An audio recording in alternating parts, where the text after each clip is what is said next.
jawab. Saya minta masukan dari Ketua DPP juga, Kasih dan umat-umat yang lain, yaitu doa penutup.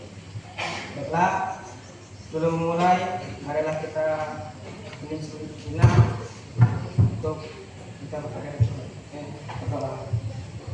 Bapak, Putra, Kudus, amin. Allah Bapa yang kita dalam kerajaan surga, terima kasih Engkau telah mengabdi kami berbudi, kesehatan,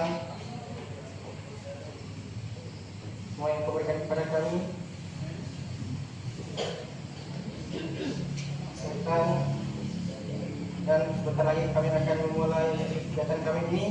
Semoga kiranya Engkau memberkati kami dari awal, pertengahan hingga akhir nanti. Semua doa ini kami serahkan dalam tangan-Mu demi Kristus Tuhan dan pengantara kami. Amin. Bapa, Putra, Kudus. Amin. Selamat pagi semuanya. Pagi. Nah, katekese saya ini dengan tema hidup menggereja. Hidup menggereja ini apa sih? Bukan artinya dalam kita makan mandi di gereja ya, bukan. Tapi gimana kita ikut aktif terlibat dalam gereja.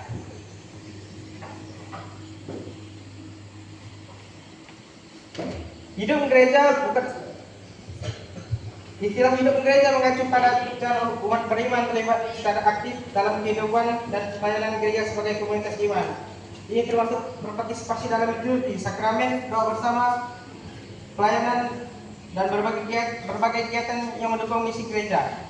Nah, Bapak Ibu yang terkasih, di sini di mana hidup gereja ini adalah di mana umat aktif dalam gereja. Misalnya dalam liturgi, doa bersama, dimanapun dia berada, kita menghidupi semuanya. Mengapa umat harus terlibat dalam gereja? Keterlibatan umat sangat penting bagi pertumbuhan spiritual dan komunitas untuk memperkuat iman dan solidaritas antar anggota. Umat berpartisipasi aktif dalam kegiatan liturgi, doa bersama, dan pelayanan sosial. Seperti yang saya sampaikan di awal, keterlibatan mereka juga mendorong kesadaran akan tanggung jawab mereka dan membantu mereka berpartisipasi dalam misi gereja. Aktivitas bersama dapat meningkatkan perasaan memiliki dan komunitas di antara orang. Nah, jadi Bapak Ibu, kalau mengapa kita harus aktif dalam gereja? Supaya misi gereja itu adalah agar dia berkembang lebih besar lagi. Dia lebih menjadikan kerjasama yang lebih semakin solid. Jadi kita memiliki persekutuan yang kuat. Nah, yang berikut adalah 5 aspek hidup gereja. Jadi mana pertama ada liturgia. Seperti yang kita ketahui kan, kalau misal liturgia ini kan liturgi. Mana seperti kita mengikuti seperti yang tadi ada perayaan Ekaristi, berarti disitulah kita menghidupi liturgia ini. Ibadat sabda juga sama, itu juga termasuk dengan liturgi. Pengurapan orang sakit juga ya, sama. Yang kedua ada kerigma, di mana di sini ada pewartaan. Berarti membawa kabar gembira melalui Yesus Kristus, putranya. Allah telah menyelamatkan dan menebus semua orang dari dosa. Dipikirkan melalui bidang karya ini, umat Allah dapat mendalami kebenaran firman Allah, menumbuhkan semangat untuk menjalani hidup berdasarkan semangat Injili, dan memperoleh pemahaman yang semakin mendalam tentang pokok iman Kristiani agar mereka tidak meragukan dan tetap setia. Nah, Bapak Ibu yang terkasih, seperti yang kita ketahui kan, untuk pewartaan ini haruslah sering dilaksanakan. Mengapa? Seperti saya ini berkatekese, disinilah saya mewartakan gimana kita mendalami iman kita. Bapak Ibu yang terkasih, mungkin untuk kalau boleh bilang, kalau Bapak Ibu kan mempunyai anak ya Bapak Ibu ya, tidak semuanya mungkin imannya kuat, akan mudah goyang gitu lah.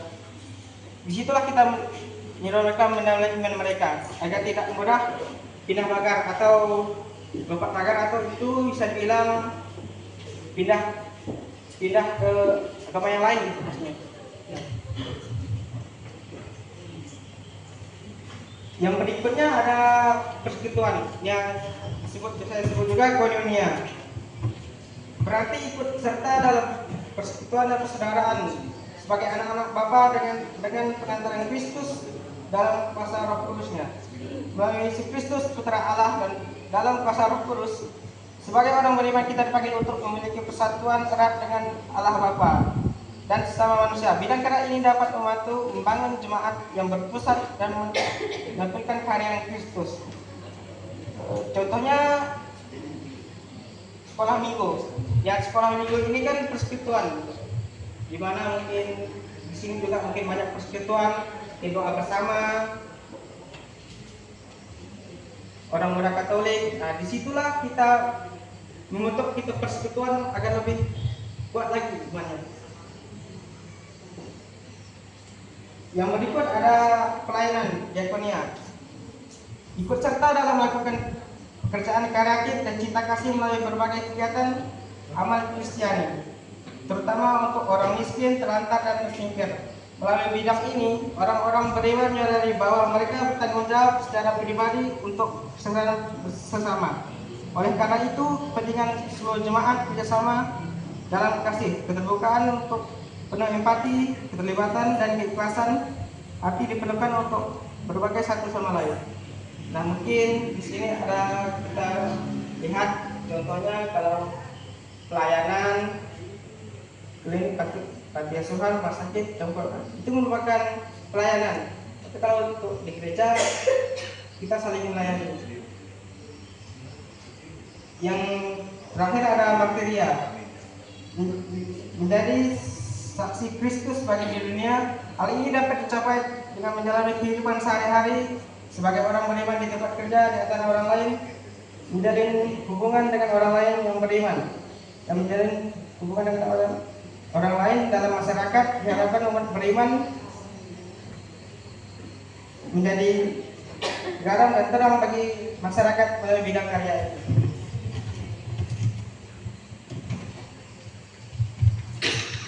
Contoh dalam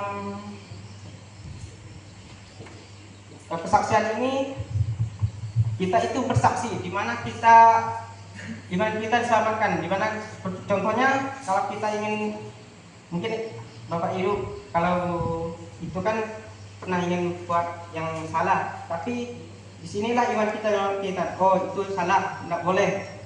Nah, disitulah iman kita menyelamatkan kita. Yang berikutnya ada mengimplementasikan kehidupan gereja dalam kehidupan sehari-hari. Yang pertama ada kehidupan doa. Berdoa secara rutin baik secara individu maupun bersama keluarga untuk membuka hubungan spiritual dengan Tuhan.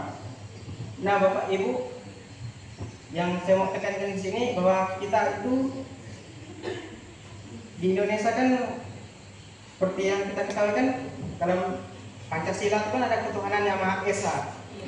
Nah, situ itu pun silanya pertama, di mana kita itu mengakui adanya Tuhan.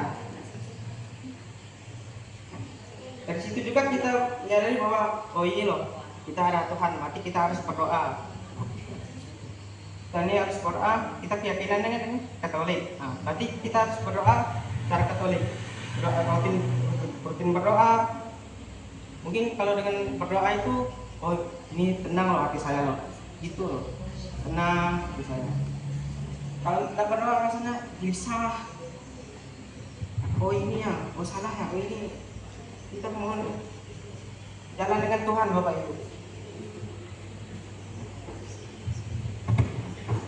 Yang berikutnya ada pelayanan kepada sesama, menunjukkan rasa kasih dan pedulian pada orang lain melalui tindakan nyata seperti membantu yang membutuhkan dan terlibat dalam kegiatan sosial. Nah, yang ditekankan di sini adalah kita saling melayani, Bapak. Mungkin ada yang kesusahan, kita harus saling membantu untuk satu sama lain agar semuanya sejahtera. Mungkin Bapak Ibu kalau dulu kan ada yang itu bantuan tuh. Nah, itu kita saling membantu untuk mereka yang sangat membutuhkan.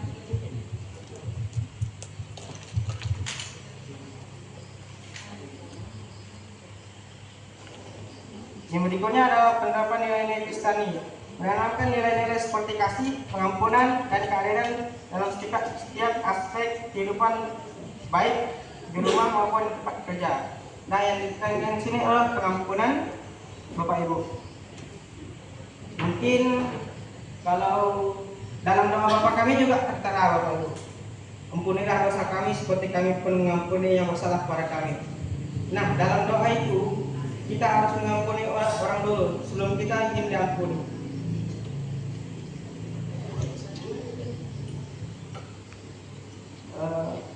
Mungkin itu saja yang bisa saya sampaikan pada katekesi ini. Saran, ada yang ingin bertanya atau saran kritik, Pak?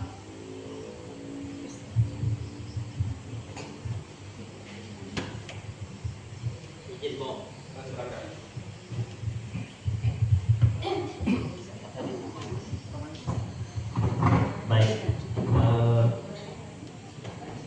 pertama saya mengucapkan terima kasih kepada umat, baik Bapak ADK dan OMK yang ikut dalam katekesi ini. Yang kedua, saya ingin memberi masukan, bukan bertanya, ya. Bapak Ibu, mereka ini adalah anak-anak kita. Saya membayangkan tadi ketika dia bicara Romanus. Ketika Romanus berbicara di depan, saya membayangkan anak saya. Kebetulan Christian juga kuliah di Staka. Jadi saya membayangkan bagaimana ketika dia mengajar, ya, berkatekesi di depan banyak orang, sementara di rumah sendiri ya mau mengajak sulit gitu. Itu yang saya pikirkan tadi. Oleh karenanya dari sistematika tulisan saya lihat sudah sangat baik. Tentu perlu dengan berjalannya waktu kamu akan semakin hari semakin bertumbuh dan saya yakin kamu akan bisa. Hanya ada beberapa catatan yang perlu saya sampaikan. Ketika kamu tadi mau membuka, kenapa saya arahkan? Karena sebenarnya audienmu ini belum siap tadi, kamu lihat kan? Nah, audienmu belum siap, kamu langsung masuk. Nah, akhirnya ketika kamu menyampaikan materi berkatekesi orang dewasa, sebenarnya yang kamu harapkan kan feedback. Kamu ngomong, tapi yang lain ini mendengar. Jadi apa feedbacknya? Apa respon dari audien? Kan itu yang kamu harapkan. Jadi kamu juga harus perhatikan ketika kamu ngomong, apakah yang audienmu itu diam atau justru dia ngoceh sendiri. Itu juga menjadi perhatianmu, ya. Itu catatan satu. Nah, tetapi Om di sini bukan mengkritik, bukan. Om hanya memberi masukan agar ke depan apa yang kamu sampaikan itu bisa diterima dan bisa. Katanya cuma ngasih masukan apa yang dikatakan Pak Bulwadi tadi, betul sekali benar. Kalian ini sebenarnya beruntung bisa sekolah kuliah setakat. Kalau kami dulu nggak tahu, hanya belajar lewat pengalaman. Datang di gereja, orang bernyanyi, kami juga bernyanyi. Orang duduk, kami duduk. Apapun yang kami lakukan, kami ikut. Jadi kita sering ikut orang belajar, kita juga bisa. Yang penting kita mau belajar. Seperti dia katakan Pak Pulwadi tadi, ini benar. Ini udah cukup bagus. Karena di dalam ini seperti diakonia, kemudian pewartaan, itu udah pernah kami pelajari juga di dalam pendampingan. Di dalam pelayanan seperti katekesi begini, kita juga ngomong tidak boleh gugup. Menghadapi audien itu harus serius. Paling tidak kita kalau bisa lucu dulu, buka biar mereka itu nerima. Kalau kita datang tiba-tiba ngomong kan, ibarat kita makan ambil piring langsung nyiap kan, mungkin kita sedap kan. Nah itu juga biar berkata dulu, mereka bisa menganggap apa yang kita omongkan, ya. Nah, saya berharap kalian orang muda ini, orang-orang muda Katolik yang kami harapkan untuk menjalankan misi ini lebih baik, terutama di Kalimantan Barat ini, karena persaingan kita dengan yang lain itu cukup berat, terutama saudara-saudara kita. Jadi kami berharap dengan adanya katekesi ini, kalian benar-benar apa bimbingan dari dosen harus kalian pergunakan, kalian banyak belajar di luar, banyak belajar berbicara. Seperti kami ini orang awam, tidak tahu gimana menghadapi orang banyak. Tapi kami sering belajar di gereja, akhirnya kami bisa juga berbicara untuk menghadapi orang besar. Jadi harapan kami, seandainya nanti kalian berkatekese mungkin di tempat lain, sebelumnya kalian udah ngasih tahu dulu, biar mereka yang ada di stasi itu siap. Nah, siap mungkin dari OMK-nya, BIR-nya, WK-nya, Bapakatnya ya. Nah itu kami cukup baik karena maksud kalian ini bagus. Kalian baru semester 3, kalian harus belajar banyak. Harapan kami orang-orang tua ini, orang-orang Katolik ini ada dengan kalian, karena kalian adalah orang-orang muda yang memikul gereja. Gereja itu ada di pundak kalian.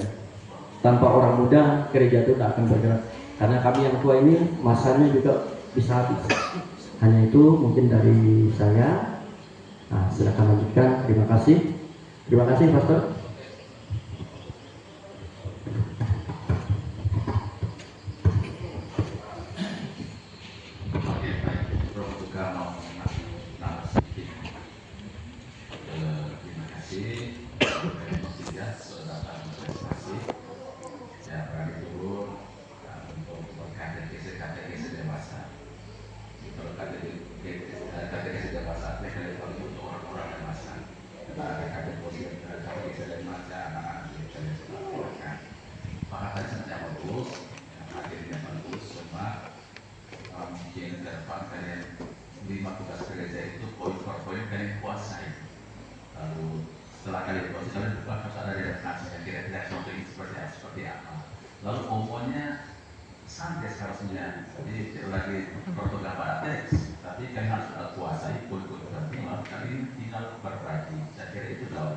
Lebih komunikatif juga, mungkin ada waktu dedanya, mungkin selesai materi yang pertama maksudnya dengan diakon yang pelayanan.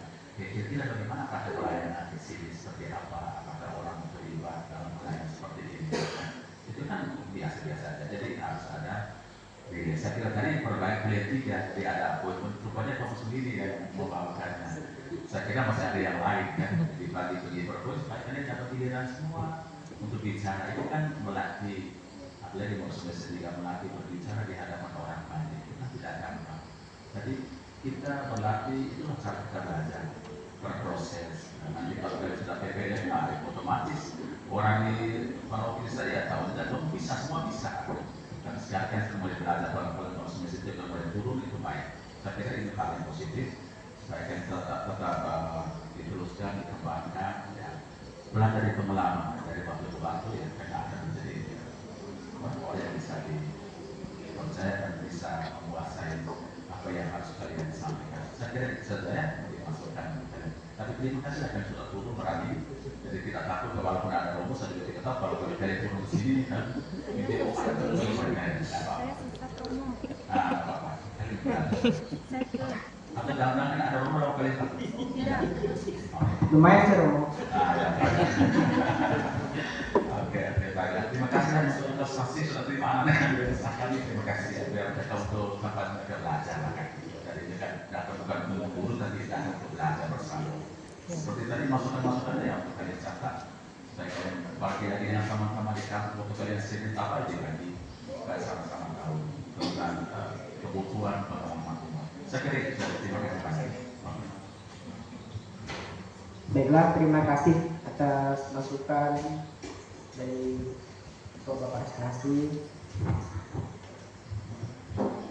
Saya di sini mengucapkan terima kasih yang sudah menerima saya di stasi ini. Mungkin itu saja.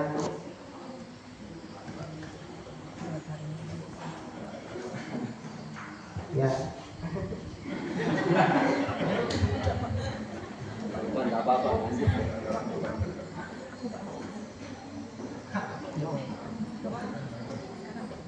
Ya, mungkin ada tambahan sebentar dari teman saya.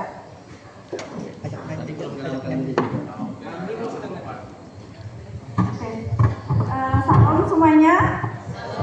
Sebenarnya grogi. Tapi ada salah satu rekan saya yang mengatakan bahwa kalau kamu grogi, coba deh ginikan kaki kamu. Nah, Tuhan. Nah, dari situ saya mulai lihat-lihat muka Bapak Ibu, enggak kok seram. Jadi saya tak grogi. Nah, saya hanya mau menambahkan sedikit. Terima kasih kepada Bapak-Bapak, Romo dan semuanya yang telah memberikan masukan kepada rekan saya. Nah, saya mau mengatakan bahwa minggu depan nanti saya akan katekese juga. Nah, katekese saya itu berbeda ya. Oh, kok tahu teman-teman? Oh iya, nanti kan kita jadi CS ya. Nah, minggu depan ini agak berbeda karena ada gamesnya. Nah, jadi ibu-ibu tidak hanya materi yang didapatkan, tapi ada games yang sangat menyerukan banget gitu ya ibu-ibu. Nah, oh iya, saya lupa perkenalkan diri saya tadi. Apa?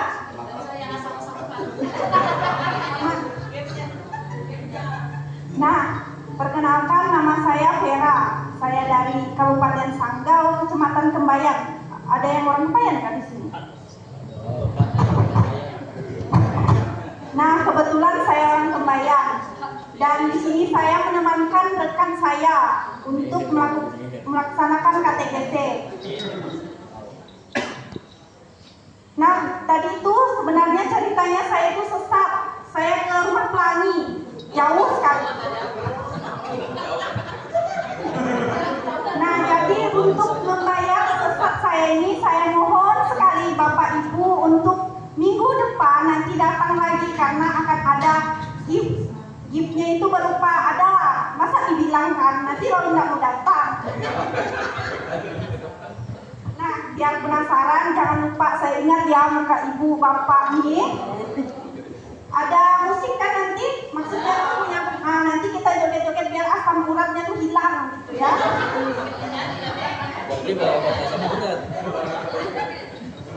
Dia enggak? Sip, ingat kata saya ya.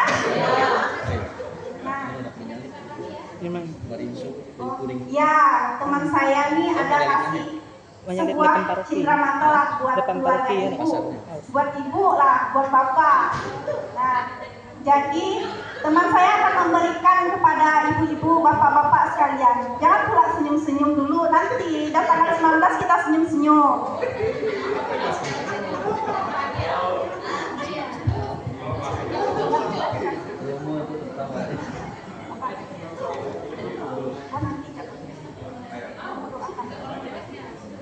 Nah, kata teman saya, dia suruh saya bawa doa. Kita doa dulu ya. Tapi jangan lupa ya tanggal 19. Sip? Sip. Circle, sip nggak? Sip. Boleh.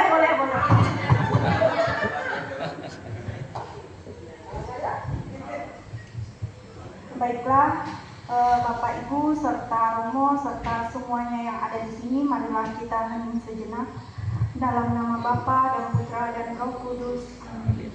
Allah Bapa kami di surga, terima kasih Engkau telah memberkati kami dan selamat hari Minggu juga kepadamu. Kami sangat bersyukur kepadamu karena Engkau telah memberkati kami, memberikan kami berkat pada hari ini sampai seterusnya. Ya Tuhan, sebentar lagi kami akan meninggalkan tempat ini. Berkatilah kami semua, dampingilah kami semua, terutama keluarga-keluarga kami yang kami cintai. Berkatilah keluarga kami, jauhkanlah keluarga kami dari apa yang tidak kami inginkan. Dan kami juga mohon kepadamu, berikanlah kesehatan kepada semua keluarga kami, terutama orang-orang yang kami cintai. Ya Bapa, hanya ini doa yang dapat kami sampaikan kepadamu dengan pengantaran Kristus Tuhan kami. Amin. Dalam nama Bapa dan Putra dan Roh Kudus. Amin.